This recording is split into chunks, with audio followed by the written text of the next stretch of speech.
Welcome back to my fruit thing, and in this video I want to talk about fasting and the different ways that we can fast and incorporate fasting techniques in our day. Now, like I do with most of my videos, I try to include an article on my website that goes along with my videos.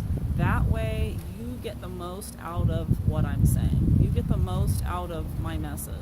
So I highly recommend that you go into the description below this video, click the link about the article, about the power of fasting, and it's not very long. You can read it, and some of the information will be repeated, but it's a way where you can just really learn, take notes, you can print it out, you can highlight, you can make sure that you're staying on top of it.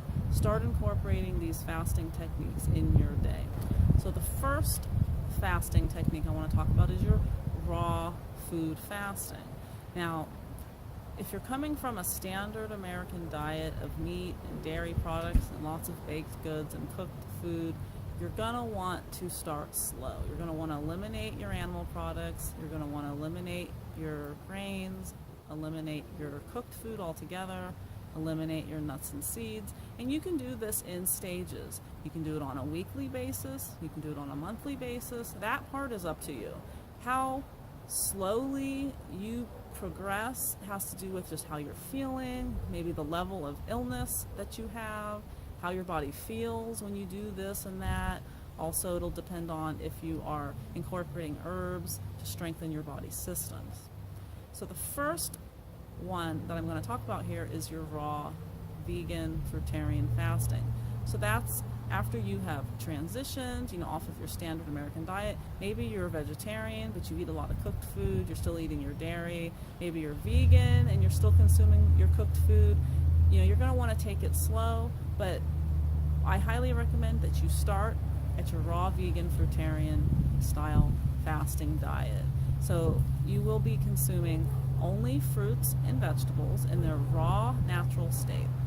And this is important because it's a clean diet, and you're going to you're eliminating the foods that are causing you your illnesses. You're eliminating the foods that are hurting you. And you're focusing on those high-frequency alkalinizing foods of fruits and vegetables. And when we consume these raw, living foods that are alkalinizing, they have vitamins and minerals and amino acids and everything our bodies need, our bodies begin to function normally. We begin to feel better. We have more energy. We start to look better. We start losing weight. So definitely I would start with your raw vegan fruitarian fasting with your vegetables, your green salads, and definitely your whole fruits, and just get started with that. So as in any good healing program, you're going to want to take it to the next level. And the next level from your raw vegan fruitarian, raw fruits and vegetable style diet is going to be your fruit diet. And that's going to be your next level up. You're going to, in this type of fasting, you're going to eliminate then the vegetables. You're going to take it a step further. You're going to eliminate the vegetables. And you're going to focus on the fruits, the whole fruits. And you're just going to eat them, juice them, smoothie, whatever it takes for you to get that raw, whole fruit in your diet. And so then you're only going to eat fruit. So 100% of your diet is going to be consistent of fruit. This is going to be super alkalinizing. Your detox is going to be sped up because vegetables do slow down your detox. And vegetables can be incorporated back in if you notice that you're detoxing a little too quickly and you start feeling some effects of that, like symptoms of disease, but it's really just your body purging you of your illnesses. So our fruit diet is going to be highly alkalinizing. It's going to really start pulling those acids out of you, and it's going to get those systems going. It's going to get the kidneys filtering. It's going to get your lymphatic system moving, and it's just going to be a real positive step up from your fruits and vegetable style fasting diets. So the next level up from that is going to be your juice fasting. Juice fasting is a lot like your raw fasting of your fruits and your vegetables, and it's a lot like your fruit fasting. You're just consuming your fruits and your vegetables in juice form. So you're going to have a juicer, and you're going to juice everything, and you're just going to consume the juice. Now this is important because you're eliminating that process of chewing now. So you're giving your digestive system more of a break than you were giving it with your fruit diet or your raw fruits and vegetable diet. You're giving your digestive system even more of a break, because that's what fasting is all about. Fasting is about giving your system a break, giving your digestion a break, just putting things in your body that's easy for the body, so that your body's not using a lot of energy metabolizing and digesting and assimilating. And in the case of eating animal products, that's when we really get into trouble, because it takes a lot of energy to metabolize and assimilate and eliminate our animal products. It takes a lot of energy, and that's energy that could be going to healing your body. Instead, it's going to digesting these hard to digest foods, and then it's mucus forming, it's acid forming, and it's just not good to do that. So the reason why juice fasting is really powerful is because when you juice, you can jam pack tons of vegetables, tons of fruit into a tiny little cup of juice.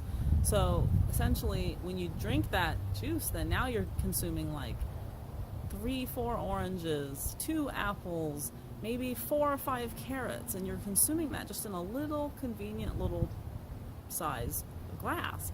And so you're getting all of that nutrient, all of those minerals, just jam-packed goodness, and so you're getting that more than you could possibly eat if you were eating it in its whole form.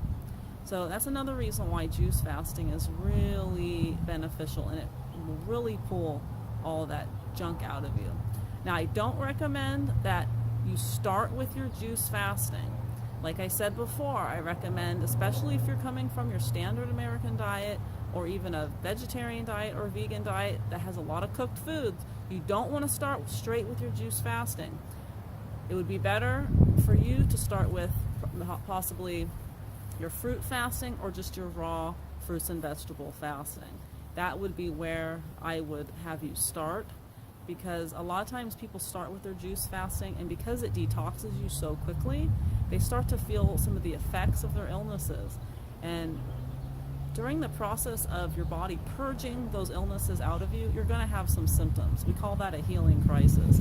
So a lot of people, if they don't do some detoxing before they start their juice fasting, like detoxing through their raw fruit and vegetable diet, their raw fruit diet, if they don't start there and they're really sick and they have a lot of built up toxins and they go straight to the juice fasting, in a lot of cases people get sick, and then they blame the fruit, they blame the juicing, they blame the whole foods for the illnesses, and really that's not the case. It's just that their body is so eager to heal, and get them on juice and their bodies are like, yeah, this is exactly what I wanted to do, and let's do this. And then so it pushes all those toxins out, pushes all those acids out, and you get symptoms. You get symptoms of illness.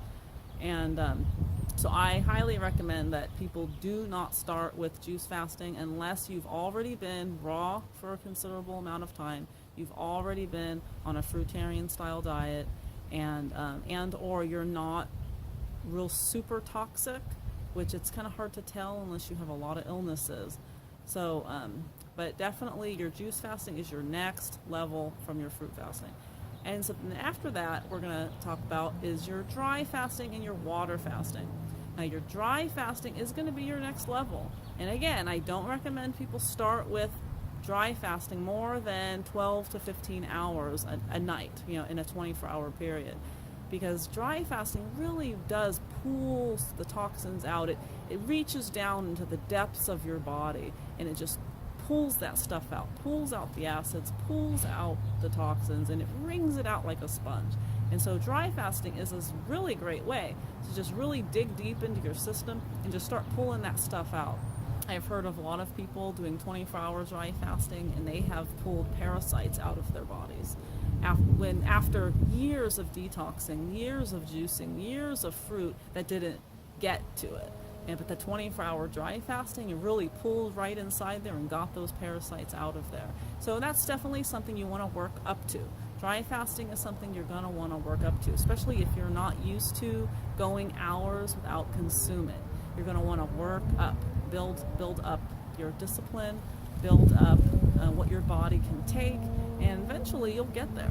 Now, I recommend that everyone stop consuming any liquids, any foods. You completely stop consuming 2 to 4 hours before you go to bed. I try to do about 7 o'clock, I stop consuming, and then of course you're going to go to sleep, so you're sleeping all night, and so that's really no big deal because you're sleeping anyway. But then I like to continue my dry fast 2 to 4 hours after I wake up, and that'll give me a good 15 hours dry fasting. Now, you want to listen to your body. If you wake up in the morning and your body is just like really telling you you're dehydrated and you just really need to be drinking something, then drink something. Drink some water.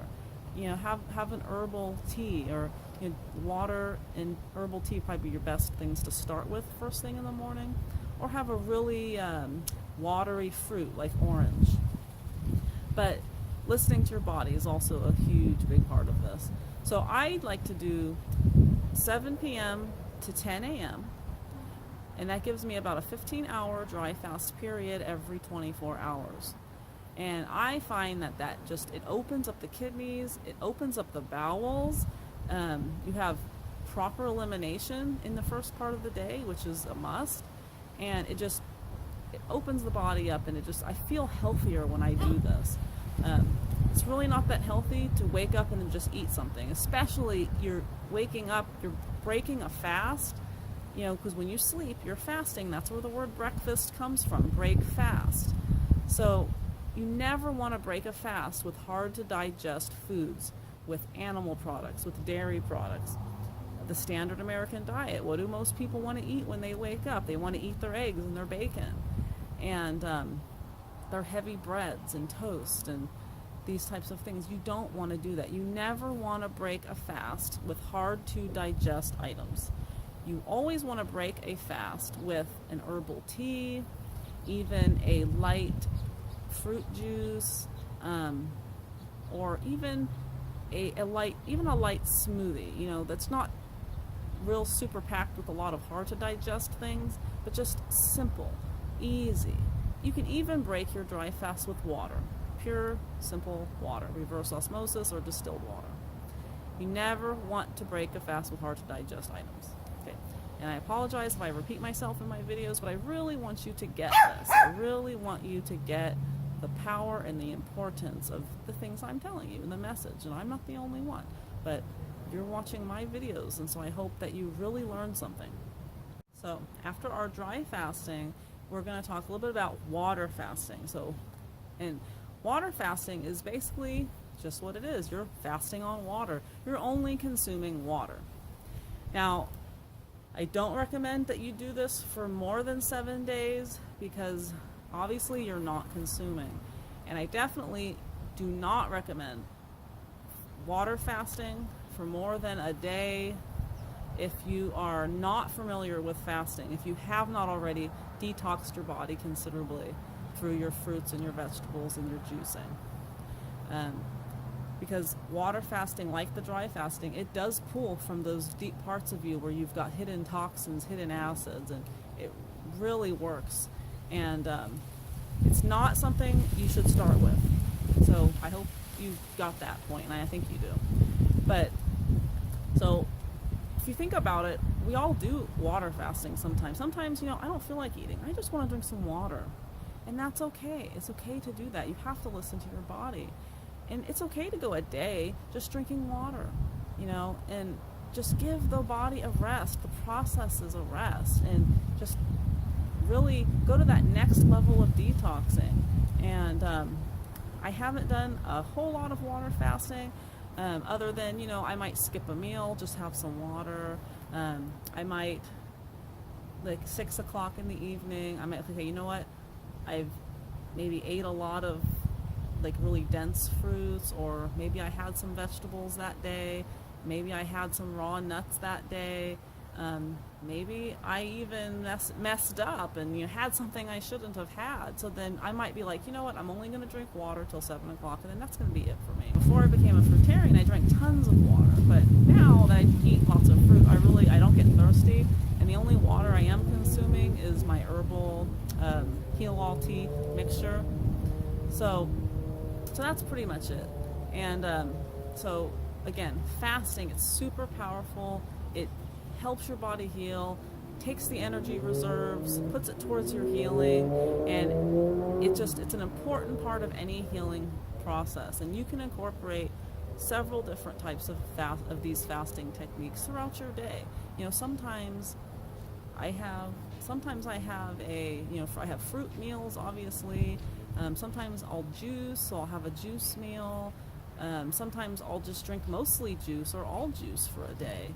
And fasting, really, it's up to you. You have to listen to your body. You might only want to do a 1-day juice fast, or if you aren't familiar with these techniques and raw vegan lifestyle, you might want to just do a day of fruit or a day of raw, a day of juice, and see how you feel. And play it by ear. Listen to your body, because your body knows. Your body will tell you exactly what you need to do when you need to do it. Fasting is so important because, like I said, we give our bodies a rest, a break. And who doesn't need a rest? And your body is no different. And it's about detachment as well. Like, something I've always liked to think about and write about is that detachment.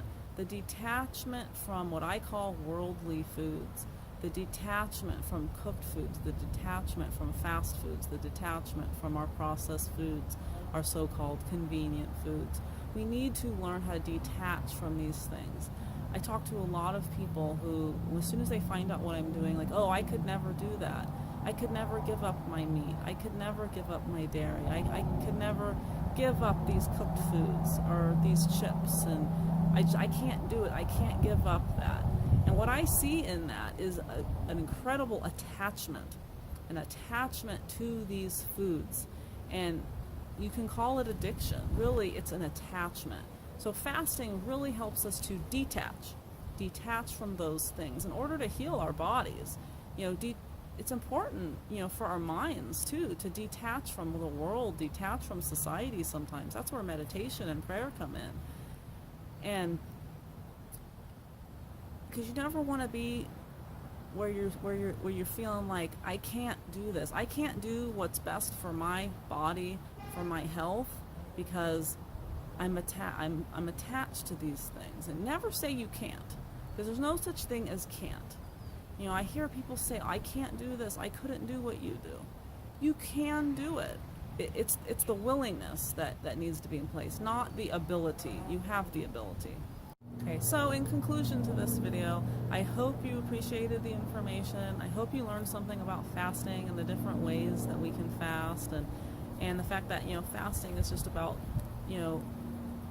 honing in on our discipline and becoming more disciplined people, and eliminating our attachment to foods and our attachments to things, attachment to worldly things, and just going back to basics, back to what heals our body, helps our bodies heal. And I'm always say back to basics. What you're doing is probably not working because you're probably just getting sicker. So it's time to do something different. And I really think that if you just, be patient with yourself, take it slow, start learning your raw vegan fruitarian lifestyle, start making better meal choices, and start incorporating these fasting techniques just a little bit throughout your week, a little bit throughout your day. Listen to your body, take it as slow as you need to, but just do it. Start somewhere. And like I said, just start somewhere.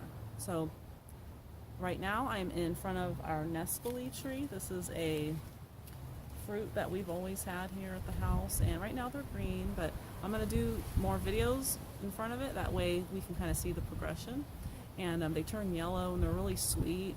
And I like to come out here, for breakfast, and just, eat breakfast in the yard. We have a fig tree that it's starting to get some leaves now, and So it's important to just get out there, get in nature, eat from the trees, get some good quality fruits and vegetables in you, and just do it. Start somewhere. So links in the description. You want to read my article for more information, just really get this information into your head. Start to write it down, take notes. You can help your body. You can do what you thought you couldn't do. You can do what your doctor is probably telling you is impossible, which is healing, which is eliminating your illnesses. And I know you can do it. Please subscribe, and God bless.